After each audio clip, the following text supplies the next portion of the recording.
Hello everyone, welcome to crypto TV. Crypto world से जुड़े latest updates के साथ मैं संदीप कसालकर आप सभी का स्वागत करता हूं। आइए देखते हैं क्या कुछ हुआ क्रिप्टो की दुनिया में। रुक करते हैं पहले हेडलाइंस की ओर।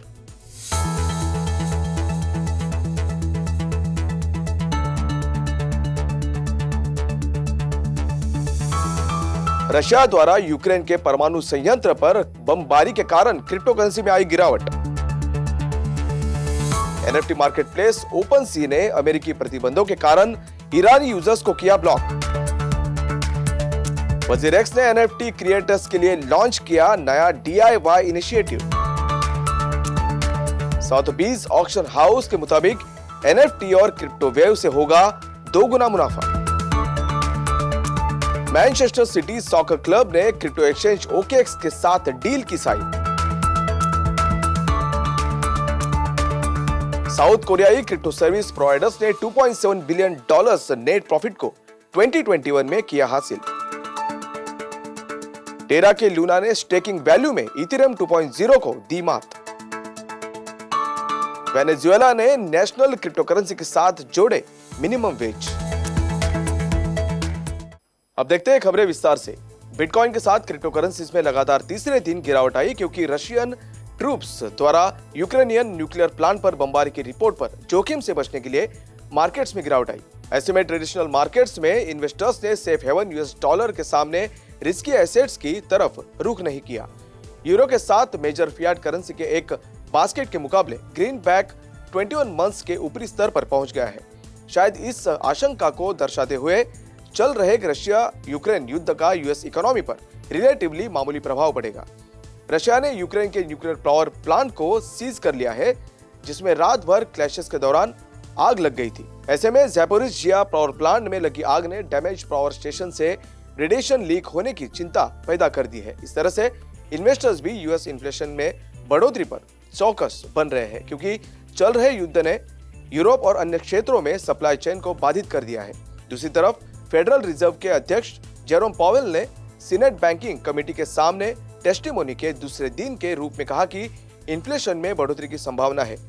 इन सभी के बीच पिछले 24 घंटों में लगभग 5% की गिरावट के साथ बिटकॉइन लगभग $41,500 पर था, जबकि इथर 7% की गिरावट के साथ $2,700 पर उसी समय के दौरान देखा गया था। OpenSea world's largest NFT marketplace ने ईरान में रहने वाले यूजर्स को ब्लॉक करना शुरू कर दिया है, जिससे एनएफटी कलेक्टर्स में आक्रोश फैल गया है और क्रिप्टो स्पेस में डिसेंट्रलाइजेशन और इंटरनेशनल प्रतिबंधों के बारे में नई बहस छिड़ गई है। कई ईरानियन यूजर्स ने स्क्रीनशॉट्स ट्विटर पर शेयर किए हैं, जिसमें दिखाया गया है कि उनकी अकाउंट हिस्ट्री को हटा दिया गया है और साथ ही कलेक्शंस भी हटा दिए गए हैं। ओपनसी के एक रिप्रेजेंटेटिव ने पुष्टि की है कि प्लेटफॉर्म ने US सैंक्शन लिस्ट में यूजर्स और टेरिटरीज को उनकी सेवाओं का इस्तेमाल करने से रोक दिया है, जिसमें US आधारित बेस एनएफटी मार्केटप्लेस पर एनएफटी को खरीदना, बेचना या ट्रांसफर करना शामिल है। विचाराधीन US सैंक्शंस ईरानियन गवर्नमेंट के खिलाफ है, जो US कंपनीज को ईरान में स्थित किसी भी यूजर को गुड्स और सर्विसेज प्रदान करने से रोकती है। ऐसे में पॉलिसी मेकर्स ने रशिया यूक्रेन वॉर के बीच क्रिप्टो कंपनीज के प्रतिबंधों के अनुपालन में नए सिरे से रुचि ली है। वजीरेक्स एनएफटी मार्केटप्लेस ने नैनो एनएफटी नाम के एक इनिशिएटिव को लॉन्च किया है, जहां क्रिएटर्स अपने खुद के स्मार्ट कॉन्ट्रैक्ट स्थापित कर सकते हैं, जिससे non fungible tokens NFTs minting का पूरा प्रोसेस ज्यादा आसान और कम TDS और टेक्निकल हो जाता है। वजीरेक्स एनएफटी मार्केटप्लेस के वाइस प्रेसिडेंट संदेश सुवर्णा ने कहा, ग्लोबली वजीरेक्स इस तरह का इनिशिएटिव शुरू करने वाला पहला प्लेटफॉर्म है।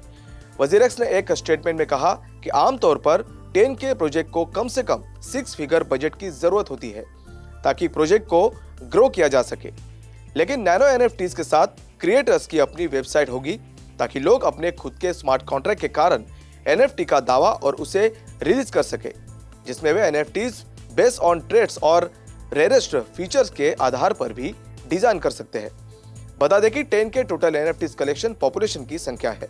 दुनिया के सबसे पुराने आर्ट और लग्जरी ऑक्शन हाउस सॉथबीज के CEO Charles Stewart NFT metaverse और क्रिप्टो की अत्याधुनिक टेक्नोलॉजी को अपनाना चाहते हैं, क्योंकि पुराने और नए आर्ट वर्ल्ड्स के बीच बहुत ज्यादा क्रॉस पॉलिनेशन है। बार्सिलोना में मोबाइल वर्ल्ड कांग्रेस में बोलते हुए स्टीवर्ट ने कहा कि एनएफटीज ब्रॉडर आर्ट मार्केट में गेटवे बन गए हैं। इस साल ओवरऑल एनएफटी मार्केट 40 या $50 बिलियन का आंकड़ा छू सकता है। सॉथबी ने क्रिप्टोपंक्स और बोर्ड एप्स दोनों को लाखों डॉलर में बेचा है और स्टीवर्ट को उम्मीद है कि मार्केट में तेजी जारी रहेगी, लेकिन उन्हें यह भी लगता है कि एनएफटी ट्रेड में हार्ड कैश के अलावा और भी बहुत कुछ है। इसके साथ ही ऑक्शन हाउस के टॉप ब्रास ने कहा कि चाहे कीमतें बढ़े या गिरे, अगर नए क्रिएटर्स एनएफटीज और क्रिप्टो के माध्यम से दर्शकों से जुड़ रहे हैं तो ये एक इंपॉर्टेंट ट्रेंड है जिसके पीछे हम इन्वेस्ट करने जा रहे हैं।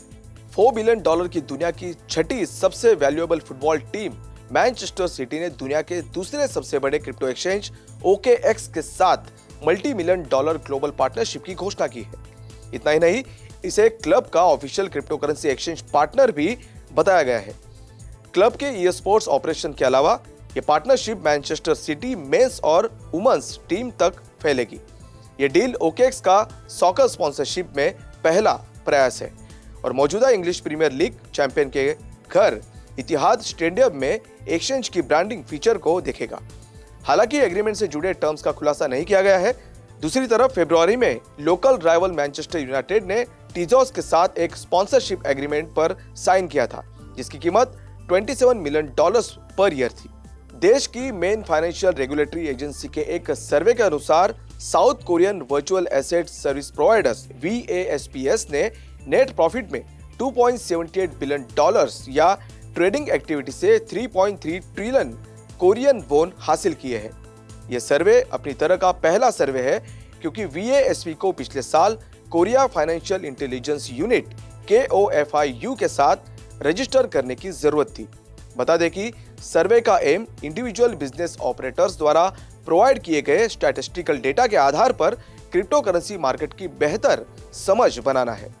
दिसंबर 2021 के अंत तक टोटल 29 VASPS को 20 coin only exchanges, 5 crypto wallets और 4 कोरियन वॉन बेस्ड एक्सचेंजेस के साथ अप्रूवल मिला था। तब से ये नंबर 2 और वॉलेट्स और कॉइन ओनली एक्सचेंजेस को शामिल करने के लिए ग्रोथ हुई है, जिससे साउथ कोरिया में कानूनी रूप से संचालित VASPS की कुल संख्या 33 हो गई है।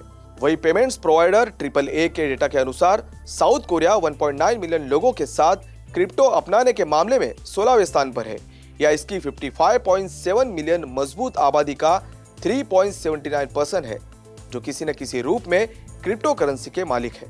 स्टेकिंग रिवॉर्ड्स द्वारा उपलब्ध कराए गए आंकड़ों के अनुसार सोलाना के बाद टेरा दूसरा सबसे बड़ा प्रूफ ऑफ स्टेक प्लेटफॉर्म बन गया है। एलिजिबल लूना टोकन का टोटल परसेंटेज हाल के समय में 41.35% पर है। ऐसे में स्टेकिंग में पार्टिसिपेट करने वाले सभी टोकन का टोटल डॉलर वैल्यू $30.1 बिलियन से ज्यादा हो गया है। ऐसे में इथेरियम 2.0 कॉन्ट्रैक्ट $28.4 बिलियन के स्टेक टोकन्स के साथ तीसरे स्थान पर आता है। स्टेकिंग एक टोकन को लॉक करने का एक प्रोसेस है ताकि रिवॉर्ड्स रिसीव किया जा सके। इस तरह से टेरा पर करंट एनुअल यील्ड लगभग 6.98% है। पिछले एक हफ्ते में लूना टोकन की कीमत में लगभग 90% की बढ़ोतरी हुई है, जो बिटकॉइन के मुकाबले काफी बेहतर है। फिलहाल की बात करें तो ये $93 पर ट्रेड कर रहा है। वेनेजुएला ने घोषणा की है कि देश का मिनिमम वेज अब national petro PTR crypto currency के साथ 50% जुड़ा हुआ होगा। वेनेजुएला के प्रेसिडेंट निकोलस मादुरो ने $28 के बराबर 126 वेनेजुएलन बोलीवर्स के नए मंथली मिनिमम वेज की घोषणा की है। पेट्रो को डैश ब्लॉकचेन के टॉप पर बनाया गया है और इसे गवर्नमेंट इश्यूएंस करने के आसपास सेंट्रलाइज किया गया है, जिससे इसे क्रिप्टो करेंसी की तुलना में central bank digital currency CBDC की तरह बना दिया गया है। हालांकि पेट्रो के बारे में ज्यादा जानकारी नहीं है क्योंकि इसका एडवर्टाइज ब्लॉक एक्सप्लोर के पहुंच योग्य नहीं है। वही ट्रंप एडमिनिस्ट्रेशन द्वारा लगाए गए प्रतिबंधों के कारण US रेसिडेंट्स द्वारा PTR रखना या उसका ट्रेड करना अवैध है। आज के लिए बस इतना ही। क्रिप्टो वर्ल्ड से जुड़ी नई खबरों के साथ बने रहिए क्रिप्टो टीवी के साथ। तब तक के लिए मैं संदीप कसालकर आपसे विदा लेता हूं। नमस्कार।